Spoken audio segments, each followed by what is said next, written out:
Let's unbox a new color analysis product I just received. I'm so excited to use these and share them with you. Are you ready?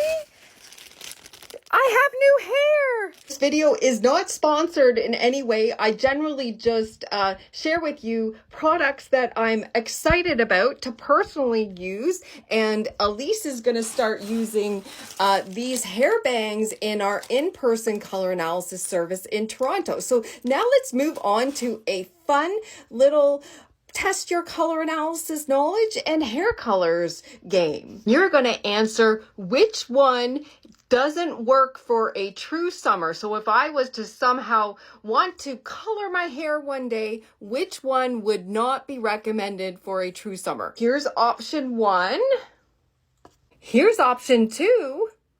And here's option 3.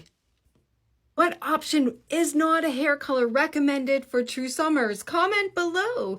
Yay to new hair. I'm so excited.